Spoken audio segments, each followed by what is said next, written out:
You're listening to Explain That by Velocity Legal, the podcast that keeps business owners and professional advisors ahead of the curve in an ever-changing legal landscape. For years, unfair contract terms simply meant that a clause was void.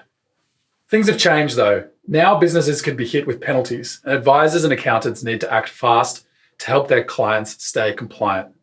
Today, I'll be talking about the unfair contract terms regime, and I'm joined by Lauren Gross, Senior Associate in our commercial law team. Welcome to the show. Thank you. Thanks for having me. Lauren, I understand there's been some big shake-ups with these unfair contract terms. Now, they're not new, the provisions themselves, are they? But there's been sort of an evolution over time, hasn't there? Correct. So the unfair contract term regime, probably people practicing in this space, our accountants and lawyers and things like that, there's been a lot of noise about unfair contract terms. So people may think it's a new regime, but it's not. So it's been around for quite a while, since kind of early 2000s. But like you said, it's evolved over that time. And the latest kind of evolution is the one that has lawyers kind of shaking in their boots a little bit, because this is the one that has introduced penalties, and the penalties are quite hefty. Yeah. So you don't want to be a business that, gets put in the media because they've, put these unfair terms in and now they've got slugged with a big, massive, $1 million penalty. Correct. And you also don't want to be putting a hand in your pocket and, having to pay $2.5 million for unfair terms, which is a very real possibility now. Because previously, using an unfair term is still prohibited. But if you did use an unfair term, all that happened was that term was void. So if the contract could continue on having that term struck out, then that is what happened. Whereas now it's void, plus you can be penalised. And you can be penalised per term. So if you're the kind of company that has, 100 standard form contracts, terms and conditions with all these different parties out there, you can be penalised at every single contract that you've got the same term over and over again. And what type of contracts are we talking about? T's and C's? Yeah. What else would sort of be covered? So the wording is standard form contract. So it's anything that kind of what fits that standard form mold. So it's the same contract essentially that you're using with multiple parties. So things like terms and conditions, usually they're basically the same contract. You're just changing kind of the party details or maybe a couple of terms. Things like supply agreements, services agreements. It can really get a whole heap of different contracts can fall into that standard form kind of basket. And there's things you can do to make it not be standard form, particularly if you're allowing the other person to negotiate and you're making a lot of changes to that contract. So it should be things like kind of making that contract bespoke, preparing it for that deal at hand. And again, the legislation's a bit unclear how much change do you need to make for it not to be standard form, but the court does have power to look at all contracts that you've used with other parties. So the court wouldn't just be looking at this one contract you've got with one party. They can go back and look at all of your other kind of commercial deals, compare the contracts, and if they're substantially the same at standard form. Yeah. So there's those two elements, right? It has to be a standard form contract and it has to be unfair, which we'll get into a little bit what that means. But perhaps before we do that, I guess sort of let's take a step back, because you and I learned contract law at university, and I remember learning that a contract's a contract. They're long documents, and if you make a bad contract, you're stuck with it. Yeah. So that was kind of the good old days, privity of contract. So essentially, anyone can agree to a bad bargain. It doesn't matter if it's unfair or it's a bad bargain, you agree to it and you're bound by that contract. That was always the position. And it still is the position, except now consumer law has changed that a bit in certain circumstances. And kind of the policy rationale behind that is to protect the consumer, protect the little guy from being taken advantage of by, big bad lawyers, essentially. So it was really initially this kind of legislation was about protecting the little person, say if I was contracting with, Qantas or Jetstar, they've got big legal teams. You don't have any ability to negotiate those things. Exactly. Yeah. If an airline's offering me a ticket and I read the terms and conditions, no one does, but if I did and I didn't agree with things in there, Qantas aren't going to change that because I don't like it. Yeah. And also, what am I going to do? In Australia, we only have kind of 2 airline carriers. If I want to get from Melbourne to Sydney, I need to suck it up and get the ticket. Yeah. So that was always kind of the rationale, protecting the individual, the consumer. But now the regime is expanded and it's gone beyond that, and it's protecting businesses and businesses that really can afford their own lawyer, and they do use their own lawyer. And even if they're dealing with another business of kind of the same size, they're still protected, and the other business can't use unfair terms. That's a really good point, because as you said, it started off as sort of a consumer protection mechanism, booking the ticket from Melbourne to Sydney on Qantas.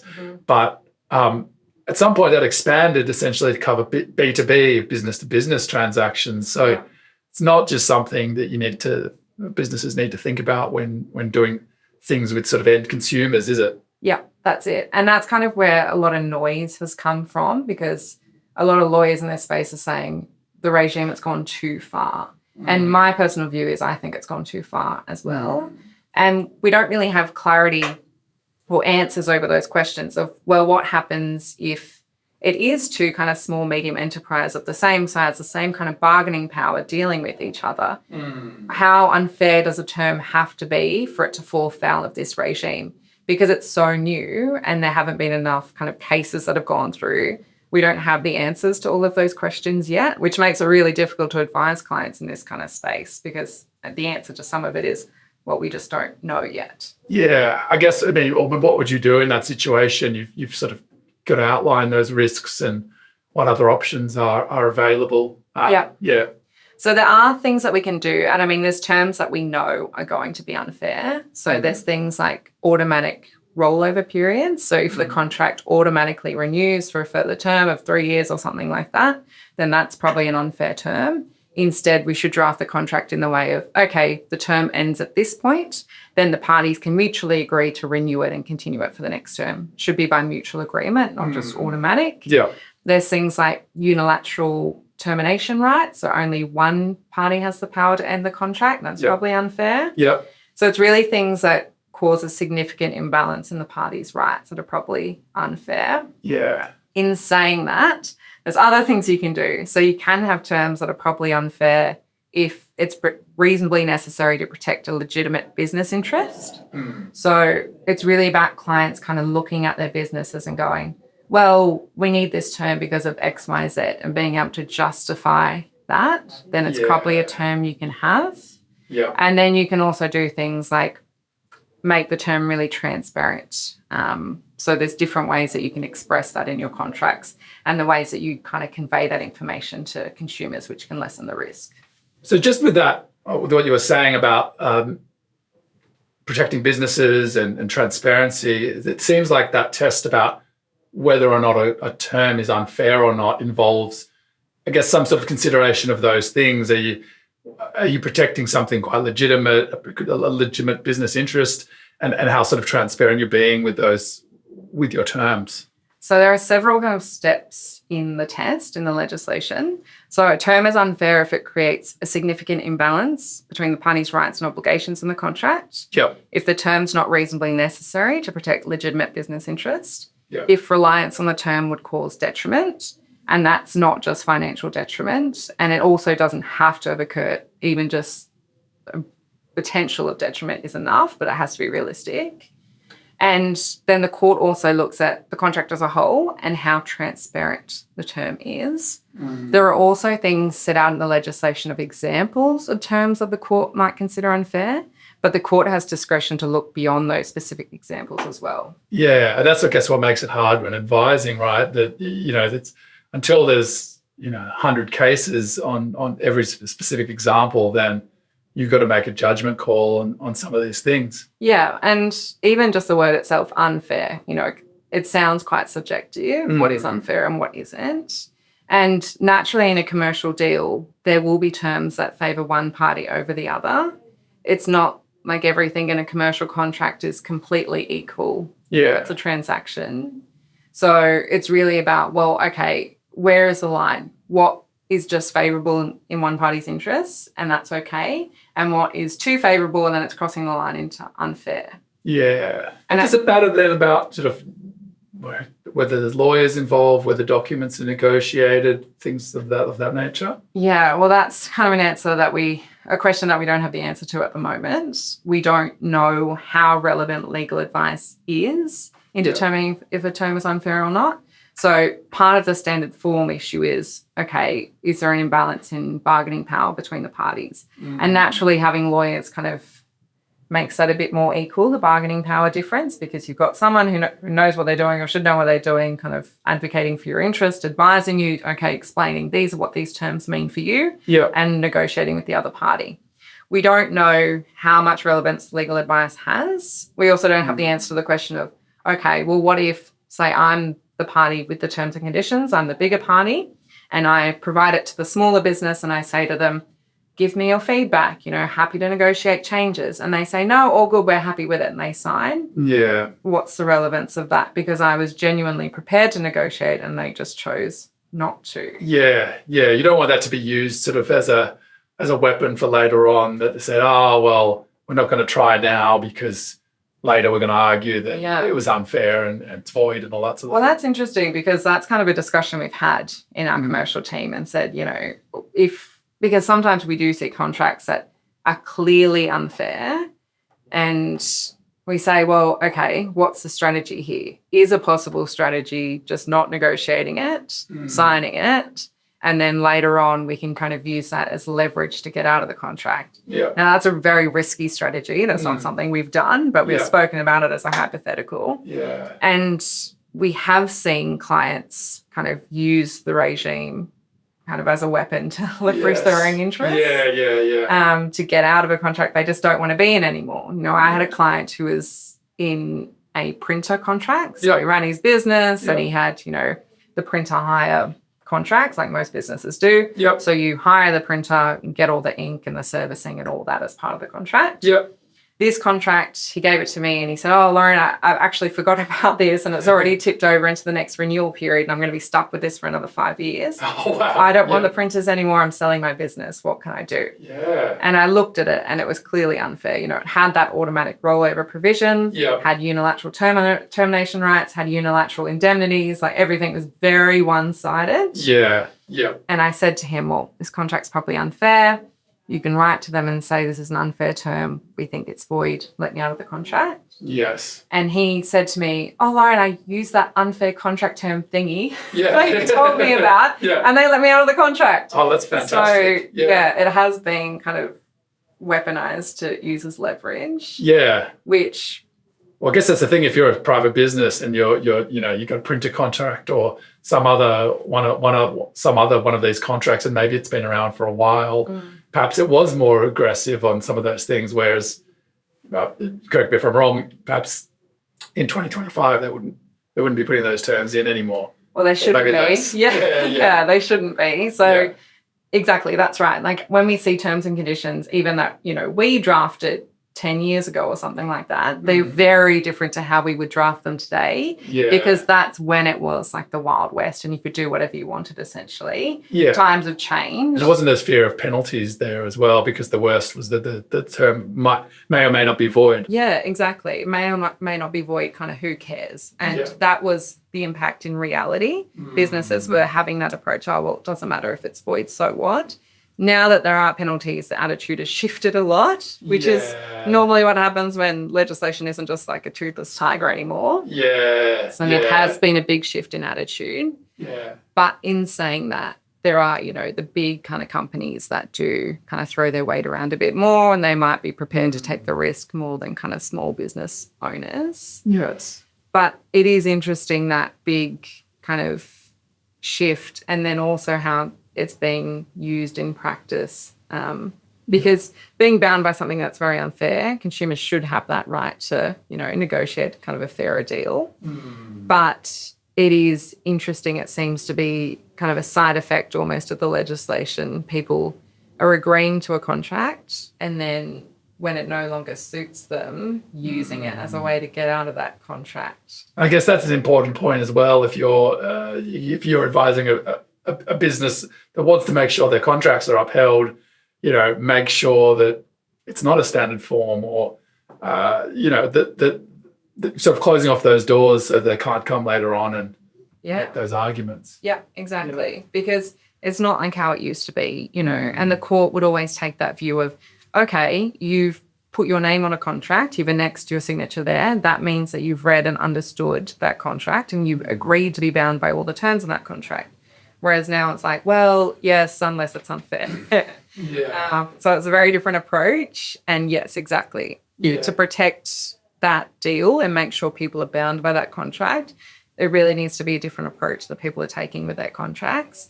Either kind of making it's not standard form by giving them a genuine opportunity to negotiate, but there will be some contracts that are standard form. Terms and conditions, they're going to be standard form. Yeah. So then it's about making sure the terms aren't unfair, and that's how we draft them has changed. Yeah.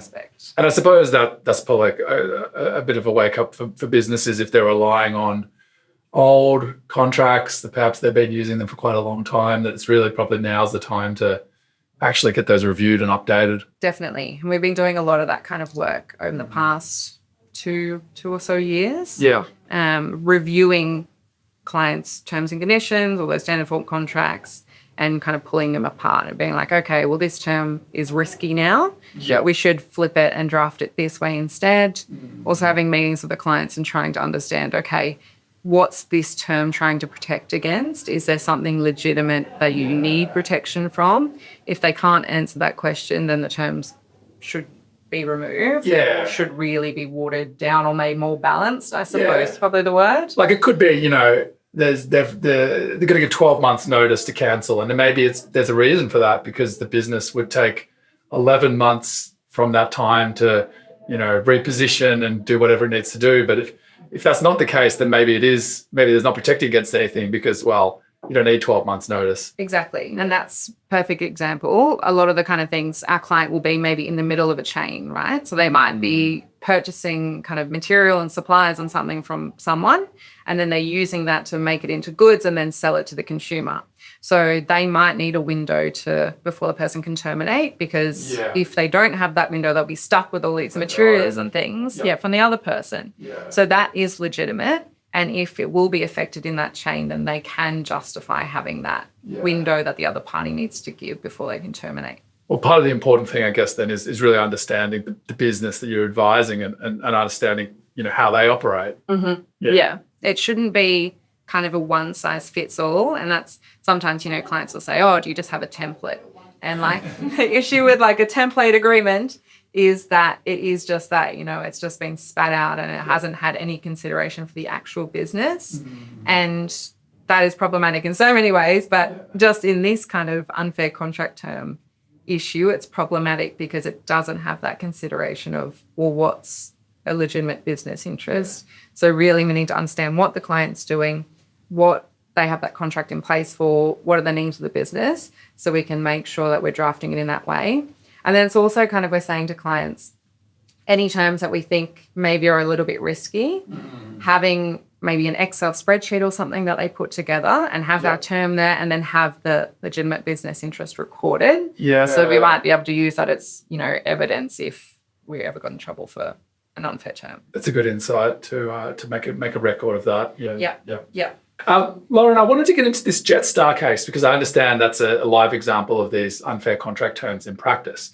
So take me through it. I'm booking presumably I'm booking an airfare somewhere, jumping on the website. Where are you going? I don't know. I think I'm going to the Gold Coast, although it's the week we're recording this, there's a cyclone, so perhaps not.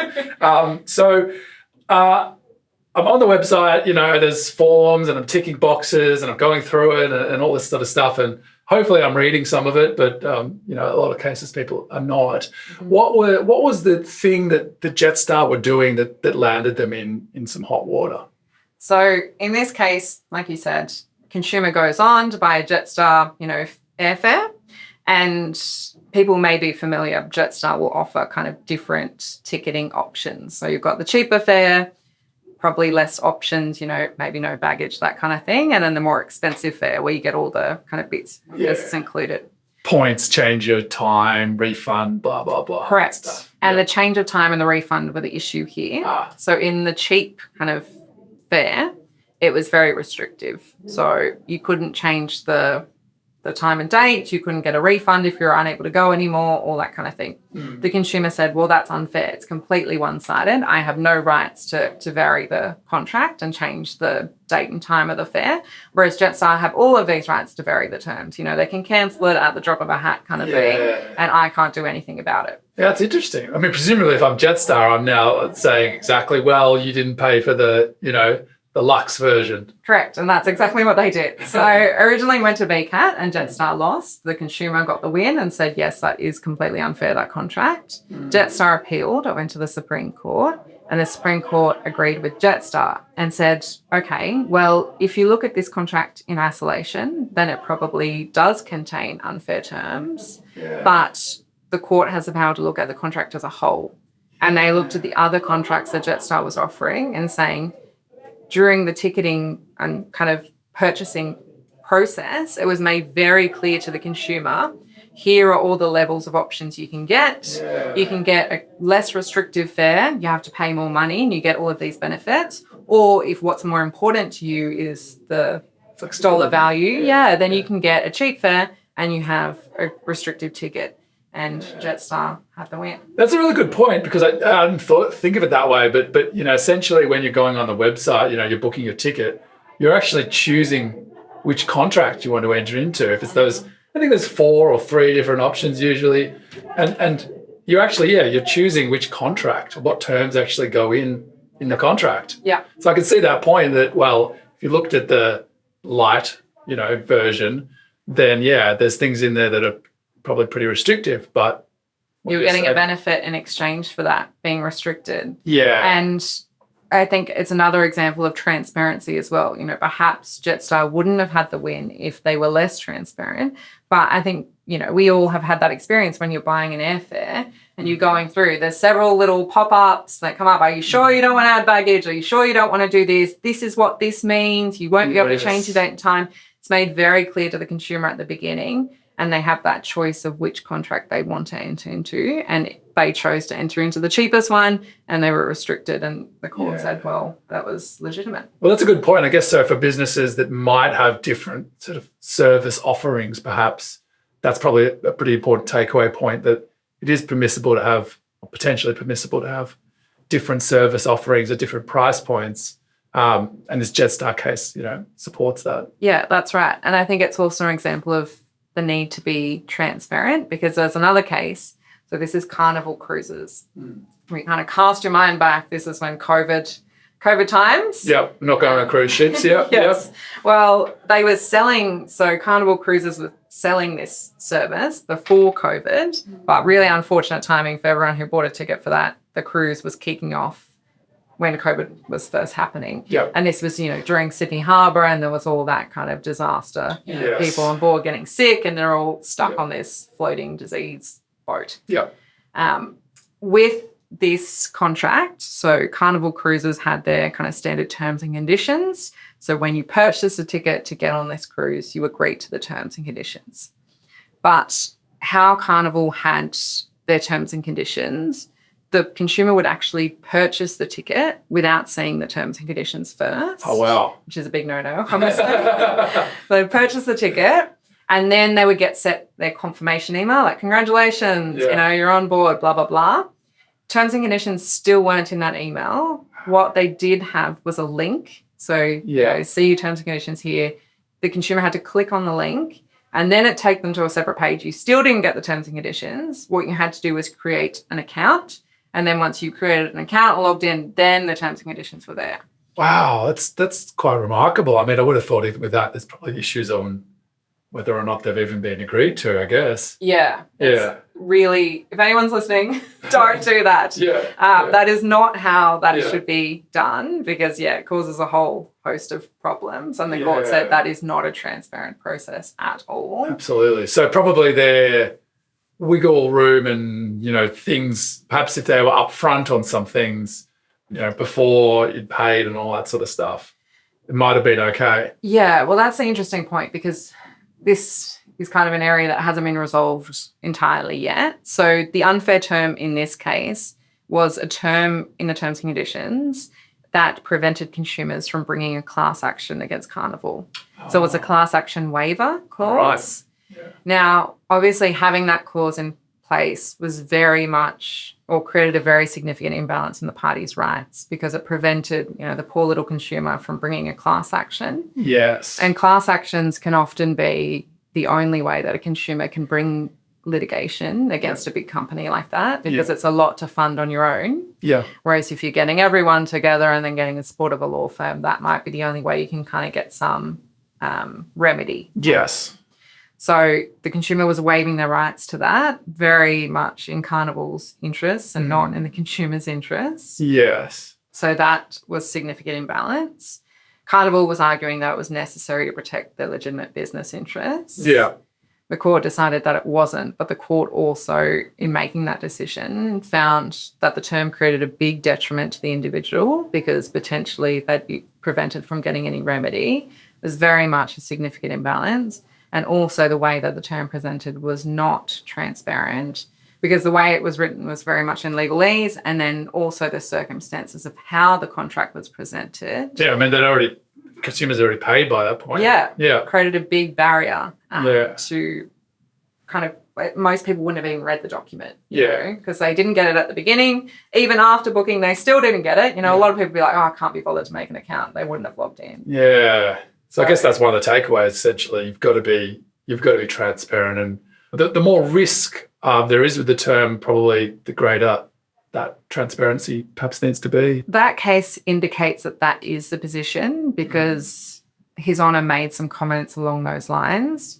Saying, well, potentially the greater the detriment suffered if reliance was placed on that term, the greater the need for transparency. Yeah. And that indicates to us that, if the term is something that is quite unfair, maybe it needs to be more transparent, but we don't know how much. We don't know, does that mean, you can have a term that's completely unfair, but it can be cured by being 100% transparent? Yeah, I've got an example. I'm just blending the two cases together in my mind. And what if, you go to book a cruise ship and it says, oh, well, you got two options for your fare. You can get $2 less, but you waive your rights to bring a class action against us. Yeah, I mean, I don't know. That's an interesting question. I think there's probably policy reasons why those terms just can't be waived. Yeah, and I think waiving your right to a class action is very different to waiving your right to change the date of departure. Absolutely, because again, the detriment comes into that. Like, how much detriment would the consumer suffer if that term was relied on by the party that has that term in their benefit? Yeah. If you're just stuck going on the cruise on that day, it might be inconvenient for you, but that's probably the biggest detriment you're suffering. Yeah. Whereas, if Carnival had breached the contract and you had a legitimate right to bring an action against them, and you'd suffered loss as a result of that, waiving your right to a class action, you could suffer a lot of detriment by relying on that, because you could never make good your loss potentially. Yeah, that's an excellent point. So, Lauren, we've talked about the unfair contract regime from its original inception, which was changing the principle that, you're stuck in a bad contract, to where we're at now, covering things like the introduction of penalties, the expansion of the regime to businesses, and some examples like the Carnival and Jetstar case. Turning sort of what businesses should be doing or looking at going forward, what would you say are sort of the top things that businesses really should be doing that have contracts, which is pretty much every business? Yeah. I mean, number one thing is having any of your standard form contracts reviewed and amended if necessary, which, depending on when they were prepared, they're probably going to need amendments, because, as we've been saying, it's a completely different world in 2025 compared to it was, 10 years ago or pre-2023. Yeah. So it's really important that you are having those documents reviewed, and we can make changes to protect you. If you're having contracts prepared now, obviously they need to be prepared in an unfair contract term compliant way. I think, as well, as we've been saying, the law is still unsettled to some degree in this area. So it's probably checking in with your lawyer as well for updates, perhaps, as we move forward. As more cases are decided, we might have kind of a different understanding of what terms are and are not unfair. I think, as well, it's making sure your lawyer has a good understanding of of what your business is and why you may need certain terms. Yeah. Because as we've been talking about legitimate business interests, they will differ depending on the kind of business. And I think it's talking to you, Laurie, and saying, okay, well, if these are kind of the terms that we're maybe a little bit unsure about, or there might be some risk there, preparing a document and keeping a record of why those terms are necessary for you.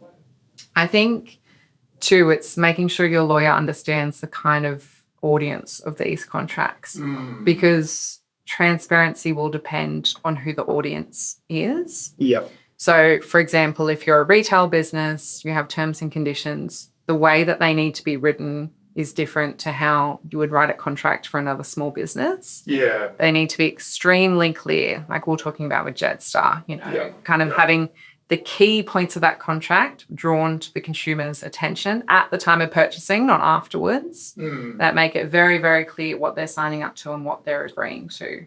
Yeah. Whereas the B2B context, it's the laws are the same, but just, the thresholds might be potentially a little bit different. That's right. Like transparency is still important regardless, but the way that transparency is kind of achieved is different depending on the audience. Context is key, and the court will look at the contract as a whole too, not just the term in isolation. So context and kind of circumstances are everything. Yeah, absolutely. So I don't know if I'm a business and I'm looking at getting my T's and C's updated, or I've got some issues. What's the best way of getting in contact with you?